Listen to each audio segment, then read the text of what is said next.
Amis téléspectateurs, amis de Lumen Christi, loué soit Jésus-Christ. Tu n'as pas qu'un corps, tu as aussi un corps. Et le corps, c'est le temple du Saint-Esprit.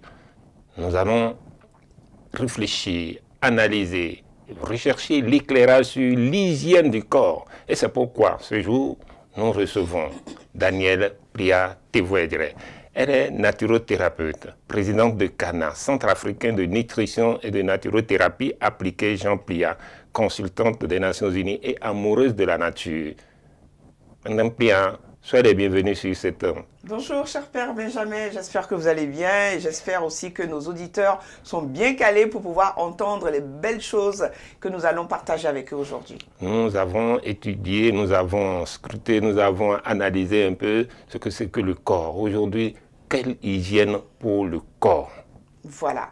On a parlé des lois du fonctionnement du corps, on appuie aujourd'hui sur un accélérateur et je rappelle que ce que nous allons dire s'inscrit encore dans l'œuvre. Et vous avez dit quelque chose dans le livre de la Thessalonique, Paul le dit, hein, il le répète, il le dit, ne savez-vous donc pas que votre corps est le temple de l'Esprit Saint, que vous ne vous appartenez pas et que ce temple, il appartient à Dieu. Vous ne vous appartenez pas. Glorifiez donc Dieu dans votre corps.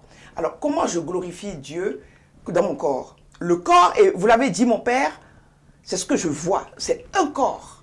Indépendamment de mon corps, c'est un corps. Je vous vois là mon père, je ne vois pas votre esprit. Je ne vois pas les organes qui sont à l'intérieur. Je vois une enveloppe constituée d'un certain nombre d'éléments. Un corps. Et ce corps, pour qu'il fonctionne, il a des règles et il a une hygiène. Je parlerai d'écologie. Vous voyez me parler d'hygiène, je veux parler de l'écologie. Comme on parle de l'écologie, de l'environnement du corps. On parle de l'écologie de la nutrition. On parle de l'écologie physique. Qu'est-ce que je dois faire pour que... Bon, vous avez voulu appuyer sur l'hygiène, parce que c'est un corps qui va produire de l'énergie, qui va dépenser des calories, donc il va produire des déchets. Oui. Or, dès qu'il y a des déchets, il faut nettoyer. Il faut nettoyer. Très bien. Donc, l'hygiène du corps vient pour moi, me parle, pour me dire que pour que ce corps ne produise pas trop de déchets, j'ai des préalables et également un protocole à suivre. Un protocole à Donc, suivre. ce protocole, nous allons aller de manière pratico-pratique. Oui. Rappelez-vous, j'avais donné les grandes fonctions d'élimination, d'assimilation, de nutrition, etc. Là, je vais dire les grands principes. C'est d'abord un corps qui respire. Le corps respire, inspiration, expiration, ma peau respire, mes yeux respirent, ma bouche respire, tout mon corps respire. Dans l'axe d'inspirer et d'expirer. En inspirant, je prends ce qui est bon et en expirant, je sors ce qui est négatif. Et dans cette logique, mon hygiène corporelle aussi doit respecter ce principe de respiration. Qu'est-ce qui va me permettre au corps d'être dans l'écologie hygiène, dans la propreté, sans être étouffer le corps? Vous voyez là, c'est très très très ténu. Et aujourd'hui, malheureusement, dans cette recherche d'hygiène du corps, nous détruisons le corps. Je vous ai dit comment aujourd'hui on essaye de renforcer le système immunitaire pour que ce système ne soit pas complètement détruit en mettant de la poussière par derrière. Oui. Il ne s'agit pas pour nous d'aller nous rouler dans la poussière, mais il s'agit de dire comment ce corps doit être entretenu. Pour qu'il n'y ait pas d'odeur, il faut d'abord qu'il soit lavé. Imaginez quelqu'un qui ne se nettoie pas le corps de toute la journée, surtout sous nos tropiques, dans la chaleur. C'est grave. Comme par exemple, selon quelle fréquence on peut se laver? La fréquence, mais 2 bains par jour. C'est le minimum. Et le minimum. Le minimum, c'est-à-dire le matin et le soir. Mais 3 bains par jour, je dis attention. Parce que trop de bains, je vous disais, trop de propreté tue la propreté. Et aujourd'hui, on voit comment les bactéries, les virus s'adaptent au fait que vous ayez tout le temps la propreté. Ils en profitent pour également se reproduire autrement. Donc, déjà, un avertissement aux mamans qui ont tendance à laver trop fréquemment les enfants. Même s'il fait chaud, laissez le corps respirer. Un bain complet par jour. Et ce bain, je veux insister sur quelque chose de très important. Oui. Nous sommes déjà dans des tropiques où il fait chaud. L'eau que nous allons utiliser pour nous laver, et ça, je parle déjà à la petite enfance, et quand on devient adulte, l'eau doit être la plus fraîche possible. Plus l'eau est fraîche, et je dirais même glacée, je dis bien, je pèse mes mots, de l'eau glacée sur le corps. Attendez mon père, quand vous voulez qu'un aliment ne se putréfie pas vite, Oui. où est-ce que vous le mettez? Au congélateur. Le congélateur, il y a frigo. la congélation. Oui. L'une des règles de maintien du corps pour qu'il ne vieillisse pas vite, c'est de se laver avec de l'eau froide. Ouais. Et je dirais de l'eau glacée. Ceux qui sont sous les tropiques tempérés, je leur dis, l'eau glacée seule déjà, mettez-en. Même quand il fait froid, lave-toi avec l'eau glacée parce qu'elle renforce ton système immunitaire. Et ceux qui ont pris l'habitude de l'eau tiède... Et c'est des erreurs. L'eau glacée, pas à l'intérieur du corps, je suis d'accord. Quand vous buvez des boissons dans lesquelles vous avez mis 4 morceaux de glace et que vous buvez, vous allez toucher des organes qui sont déjà à 40 degrés. Ma température corporelle autour de 36, 37, limite. Quand je vais mettre de l'eau glacée dessus, je vais quoi? Faire ce qu'on appelle, il y aura un système au niveau de mes artères, de mes veines, il y aura un système de vasoconstriction. C'est-à-dire que la peau se resserre. Et donc, la glace a cet effet de vasoconstriction qui permet donc de conserver la qualité et la teneur de la peau. Les gens qui se lavent avec de l'eau chaude vieillissent plus vite. Donc vous nous conseillez, l'eau que je prends du puits, l'eau que je prends au robinet, c'est bon pour se laver déjà. Moi, je vais vous donner moi de mes secrets parce qu'après il faut dire aux gens ce que je fais. Quand je prends mon... je ne me contente pas de l'eau du robinet, je trouve qu'elle est trop chaude. Elle est trop chaude. Même quand on dit, je n'ai pas de chauffe-eau, hein, mais mon eau, surtout avec les températures que nous avons, nous montons à 40 degrés, parfois ici. Qu'est-ce que je fais les matins? Je prends mon seau d'eau, je vais prendre 5 à 6 morceaux de glace de 25 francs que je mets dedans. Et je me lave avec. Quand l'eau chaude est sur le corps, qu'est-ce qui se produit? Il y a une vasodilatation, c'est-à-dire que tout se relâche. Tout se relâche. Tout se relâche. Et c'est vrai, quand on met la peau donc, dans de l'eau chaude, ça se dilate. Vous avez compris ce que Dieu fait là, il ne fait rien par hasard. La vasoconstriction de l'eau glacée. Et l'eau glacée, quand vous faites des bains de siège et autres, l'eau glacée, c'est une source de réparation et de récupération. Vous êtes fatigué, vous vous levez de votre lit. Mais laissez-moi l'eau chaude là-bas. Je dis, tu te lèves. Quand la personne a la fièvre, prends l'enfant avec la température de 39 degrés, mets-la dans l'eau glacée. La température chute à 37. On fait des bains pour des enfants. Oui, nos mamans savaient ça. Nos mamans savaient ça. Quand elle a fini d'utiliser le truc, d'abord de l'eau, maintenant elle va prendre de l'eau bien glacée et qu'elle bassine l'enfant avec. L'enfant réagit, il y a une réaction. L'eau glacée déclenche une réaction. Et réaction du système immunitaire. Donc la douche du matin là. Bon, moi je dis, je mets dans mon seau. Mais après, je peux prendre une bassine. Et puis mettre dans la bassine et me mettre tout entier dedans, dans l'eau glacée et je me lave. Je vous dis que quand vous faites ça, vous réveillez votre corps. Et je le dis aux hommes, hein, je parle aux hommes, surtout les hommes qui sont mariés, contre les faiblesses et tout sexuel, oui. C'est l'eau glacée. C'est l'eau glacée. Lavez-vous avec l'eau glacée. Les femmes qui ne veulent pas vieillir, qui ne veulent pas avoir de rides, lavez-vous avec de l'eau glacée. Prenez de la glace, passez ça sur votre visage. Hygiène du corps, je suis au cœur de cela. L'eau, évitez l'eau chaude. L'eau chaude peut-être une fois en passant, oui. Pour justement lorsque vous êtes très fatigué, pour essayer de nettoyer. Là on fait le sauna ou des choses comme ça. Mais fondamentalement, pour mon hygiène quotidienne, de l'eau bien glacée. J'arrive sur les savons. Les savons. Quel savon je vais utiliser? Quel savon utiliser? Voilà. Aujourd'hui également, nous sommes en face d'un, je dirais, un tsunami chimique. Un tsunami chimique. Et un tsunami, c'est un grand bouleversement. C'est un grand bouleversement où tous les produits que nous utilisons pour pouvoir nous rendre propres deviennent des tueurs. Vous entendez ce que je vous dis là?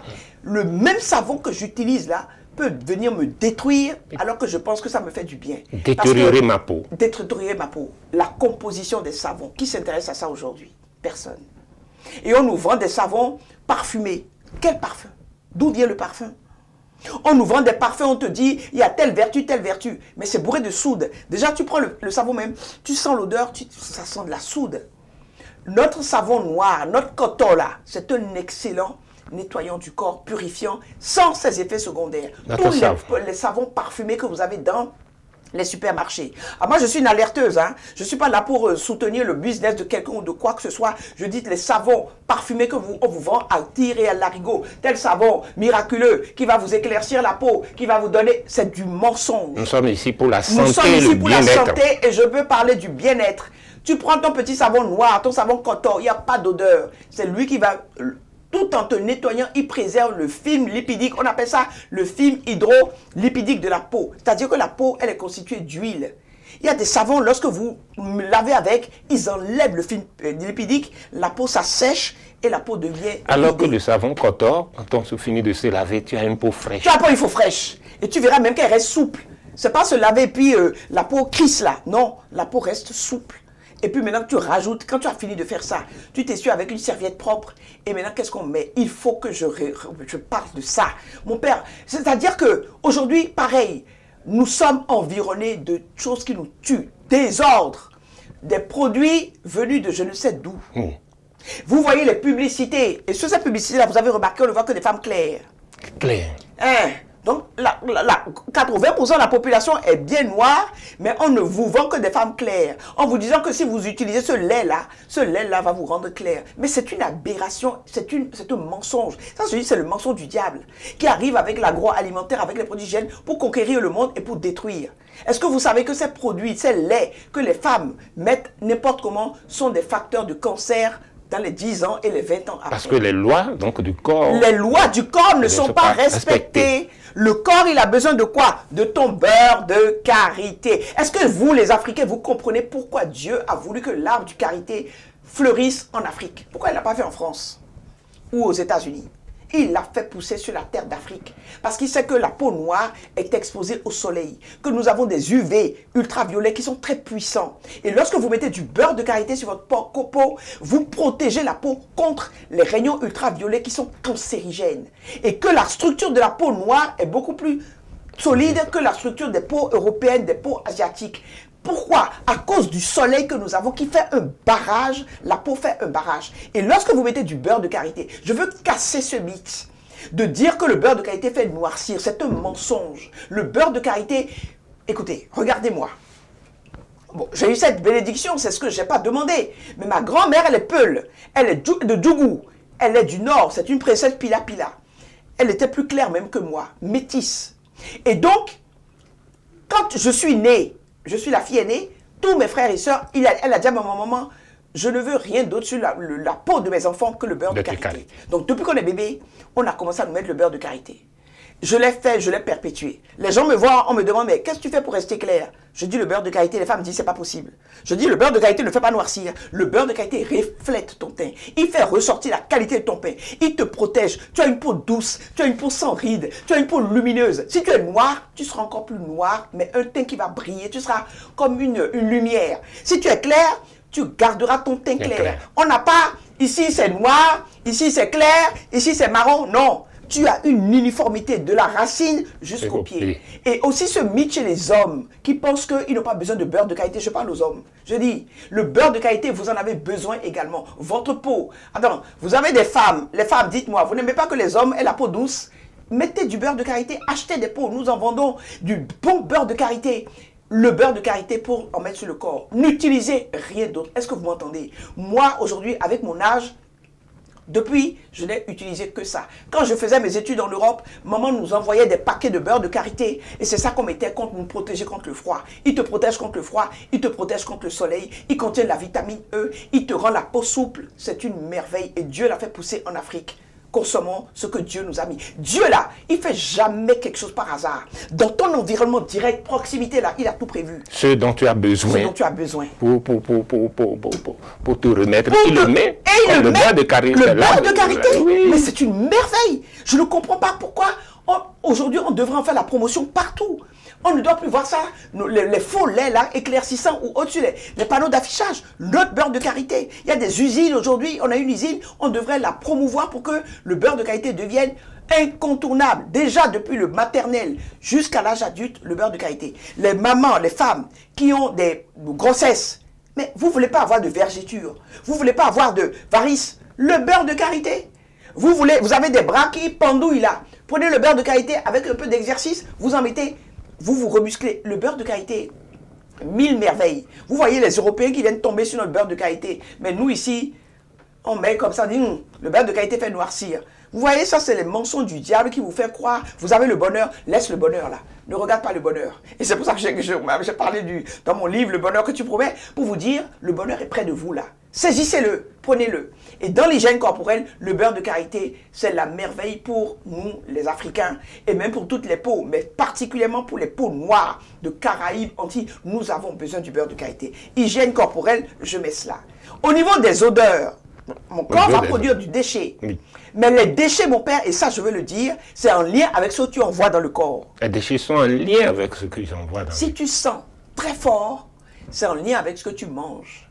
Les gens qui sont des grands consommateurs de viande ou de lait, ils ont des odeurs corporelles très fortes. Et ce n'est pas normal. Le corps dégage une odeur naturelle. Donc, tu vas essayer de freiner cela. Mais si tu sens, c'est-à-dire que si tu ne mets pas un déodorant et que tu sens très fort, il y a un déséquilibre intestinal. Vous avez encore les armes de la guerre. Oui, les intestins sont en putréfaction et te font sortir. Comme ils sont débordés, oui. Ils appellent la peau au secours. Ils disent, peau, nous on a trop d'odeur ici. Récupère. Et ces gens-là, quand vous voyez, quand ils allaient voir la selle, mon père, là, le fonctionnement également du corps, oui, les selles ne doivent pas sentir. Les selles ne doivent pas sentir. Regardez les selles, et j'en parle dans mon livre Santé et Longévité. Oui. Les selles des carnivores, oui. Mais vous ne pouvez pas tenir, ça schlingue. Ils ne mangent que de la viande. Ils mangent que de la viande. Mais regardez les selles des herbivores. La bouse de vache, on s'en sert même pour pouvoir faire pousser encore d'autres plantes. Oui. C'est pour vous montrer que ce que tu envoies dans le corps, joue également sur ton odeur corporelle. Donc, dis-moi comment tu sens et je te dirai ce que tu manges. Dis-moi ce que tu manges et je te dirai pourquoi tu sens de telle manière.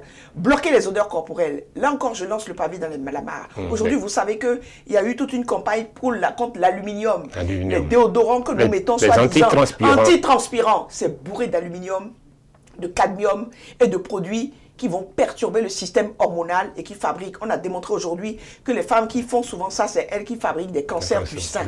Chez les hommes également, développer des cancers de la prostate parce qu'ils sont hormonodépendants. Ces structures que vous envoyez dans le corps vont aller commencer à intoxiquer le corps. Comment bloquer votre... Nous avons conçu dans notre centre, je précise que notre centre est agréé par le ministère de la Santé. Donc nous avons le soutien du ministère de la Santé qui nous pousse à faire l'évangélisation. Donc, ce que je suis en train de faire, c'est les ministres même qui m'ont dit, allez-y. Parce qu'on se rend compte que malgré tout ce qu'on dit, les maladies continuent. Et donc, nous proposons des déodorants naturels à base d'argile, à base de certaines huiles essentielles naturelles qui permettent de bloquer l'odeur naturelle sans les effets secondaires. Nous proposons nettoyage des dents. Voilà, tous les dentifrices que nous avons sur le marché sont des dentifrices toxiques. Aujourd'hui, vous savez que le fluor est détecté comme un toxique au niveau dentaire. Pourtant, pendant toute une génération, on a vendu des dentifrices à base de fluor. On veut vous donner des odeurs de menthe. Mais pourquoi tu n'utilises pas l'huile essentielle de menthe? L'huile essentielle. Moi, je te dis, je te fais ma pâte dentifrice pratique avec de l'argile, avec un peu d'huile essentielle de menthe, un peu d'huile de coco. Tu as une huile de dentifrice de nettoyage parfait. Nettoyage des dents, nettoyage du corps, les odeurs naturelles. Même, je viens maintenant sur les shampoings. Il faut laver tes cheveux. Il faut laver ça. Ah, les cheveux là, ils ont besoin également de soins spécifiques. Même chose, tous les shampoings qu'on vend dans les petits, on les met au soleil là, ils sont vendus dans n'importe quoi. Est-ce que je vais vous demander quelque chose, chers téléspectateurs? La prochaine fois que vous allez dans un supermarché, prenez-moi un shampoing et vous allez lire la composition du shampoing. Devenez des acteurs de votre santé. Arrêtez d'être comme des moutons de panurge. Il y a une publicité qui est passée là pour dire super shampoing qui va te donner des faux cheveux. Et toi, tu vas prendre ça. Réflexe, quand tu vas dans le supermarché, prends le shampoing, regarde la composition du shampoing. S'il y a plus de 3 ingrédients, écoute-moi bien, s'il y a plus de 3 ingrédients, des noms bizarres, où tu vois des noms scientifiques, je te dis, tu sais ce que tu fais, tu prends le shampoing, tu le redéposes. Ton corps n'en a pas besoin, c'est des éléments chimiques que tu vas laver tes cheveux. Comme dans le cuir chevelure, tout passe, ça va rentrer dans le courant sanguin et ça va te rendre malade. Shampoing naturel, nous avons des plantes. Nous aujourd'hui, on propose des shampoings à base de plantes. De chez nous, hein. Des plantes, c'est ma grand-mère qui, pareil également, qui a montré ça à ma maman. Et elle en faisait dans des grands pots. Et maintenant même, ce que nous on arrive à faire, on fait ça sous forme de savon, des pains solides. Et avec ça, il y a des huiles essentielles, il y a des plantes de chez nous, mais qui lavent le cheveu. Est-ce que vous savez, je donne un petit secret. Tu sais par exemple la farine de pois chiche. Tu prends cette farine-là, tu la mélanges avec un peu d'eau. Tu mets juste un peu de vinaigre dedans. ça vaut tous les shampoings du monde. Tu Tu laves le cheveu, toi, mais tu vas voir par derrière, les cheveux sont propres, bien nettoyés, nickel. Notre Azingokui qu'on appelle communément le Vanzou. Non, le Vanzou, c'est pas Azingokui, Azingokui, c'est le pois chiche. le pois chiche. Le Vanzou, c'est pas le Vanzou, c'est une variété d'haricots. C'est une variété. Mais Azingokui, c'est pois chiche. Le pois chiche. En fond. Et ce pois chiche-là, on aura l'occasion d'en parler. C'est une merveille. Donc, avec ça, simplement, tu nettoies les cheveux deviennent propres. Donc, et surtout aujourd'hui, les femmes qui sont sujettes aux mèches, à tout ça là, attention. Je ne suis pas contre les mèches, je ne suis pas contre les perruques. Moi-même, j'en porte, mais je dis le moins possible. Parce que chaque fois que vous mettez des mèches, les mèches étouffent le cuir chevelure. N'oubliez pas que vos cheveux sont une source dans votre système immunitaire. Regardez l'histoire de Samson, hein. On lui dit ne lui coupez pas les cheveux, parce que c'est dans ses cheveux que se trouve la puissance qu'il aura. C'est bien ça. Et avec Dalila, quand on lui a coupé les cheveux, il a perdu sa puissance. Retenez que les cheveux font partie de votre système immunitaire et qu'il est important de les entretenir avec des produits qui ne détruisent pas le système immunitaire. Nous allons voir rapidement aussi donc l'hygiène et le repos. Le repos. Le repos du corps, on en a parlé déjà dans une précédente émission où je disais que les facteurs décisifs depuis la Genèse, Dieu créa et se reposa. D'abord il a dit c'est bon et maintenant il s'est reposé. C'est une donnée essentielle de notre hygiène corporelle. Je dors parce que j'en ai besoin et que c'est dans le sommeil que je favorise et que je freine le renouvellement cellulaire. Je vous ai expliqué en disant que plus le renouvellement cellulaire est accéléré, plus je meurs vite. Moins le renouvellement cellulaire est freiné, et plus je peux durer dans le longtemps. Donc la qualité de mon sommeil, les enfants, entre la petite enfance, vous voyez comment les bébés dorment? Près de 12 heures par jour, parce que c'est dans le sommeil que l'enfant récupère. L'adulte, vous avez plus de 30 ans, votre sommeil c'est entre 7 heures. 7 heures d'affilée. Comment est-ce que je me repose? Je ne me repose pas avec dans ma chambre, et ça mon père, tu me donnes le temps que j'en parle. Je ne me repose pas dans une chambre où il y a une télévision. Non, non et non. Parce que la télé, même éteinte, elle continue d'émettre des champs électromagnétiques. Je ne dors pas avec mon téléphone portable à côté. Je ne me sers pas de mon téléphone portable pour me réveiller. Parce que le téléphone, faites le ça mon père. Quand vous éteignez votre téléphone, vous avez mis... Attendez, j'ai été directrice commerciale et marketing de Move pendant avant de devenir naturopathe. On le dit, on dit le téléphone portable pas à proximité pendant que vous dormez. Pourquoi? Parce que ça va perturber le cycle du sommeil. Et il y a des gens qui se réveillent qui disent « Ah, mais je suis fatigué. » Mais qu'est-ce que tu as fait? Tu as laissé le téléphone portable. Mais j'ai éteint le téléphone. Non, non, non. Même si tu éteins le téléphone et que tu le programmes pour te réveiller à 7 heures, malgré le fait qu'il soit éteint, il sonne. Pourquoi il sonne? Donc il y a eu... À l'intérieur, il y a encore des cellules connectées qui continuent de fonctionner. Pas avec le téléphone portable. Je ne me réveille pas dans la nuit pour aller faire pipi. Repos? Oui. Je repose, c'est 7 heures d'affilée. Je me couche à minuit, je me réveille à 7 heures du matin. Si je me réveille à 4 heures du matin, le corps m'envoie une information, les reins sont en surtravail. Les reins disent, mais nous sommes en surtravail. Donc, ils te réveillent pendant la nuit. Il y a des gens... Souvent chez les hommes, c'est les premiers symptômes de la prostate. Tu te réveilles 2-3 fois dans la nuit pour aller uriner. Le corps te dit, attention, les reins commencent à être fatigués parce que la prostate n'arrive plus à gérer. Donc, la qualité de mon repos, c'est les règles. Et si je veux dormir dans un environnement climatisé, vous savez ce que moi je fais? Je climatise la chambre avant. Et la fraîcheur reste toute la nuit. Sinon, si je n'ai pas de climatiseur, j'aère la chambre. Il faut que l'air circule pour que je puisse justement bien respirer pendant la nuit. Donc voilà les petits conseils, mais le repos, alors là, j'insiste là-dessus, pour les champs électromagnétiques, télé, radio, tout ça là, il y a des gens qui me disent, ah, comme je n'arrive pas à trouver le sommeil, je mets la radio. Arrête la radio, mets-toi dans le silence, respire bien et dors pour régénérer ton corps et durer dans la longévité. Ah, merci beaucoup, Mme Danielle Plia, pour ce temps que vous êtes venu passer avec nous sur cette émission Santé et Bien-être. Je vous dis, vous êtes auteur donc de ce livre, Le bonheur que tu promets, un livre que nous recommandons donc aux téléspectateurs. Vous pouvez trouver ce livre en venant ici à la télévision ou bien dans les centres ou bien à la librairie. Merci. Aujourd'hui, nous sommes revenus encore sur l'émission concernant le corps et nous avons scruter l'hygiène du corps. Vous avez abordé un peu de tout. Merci pour avoir prêté une oreille attentive et à très bientôt.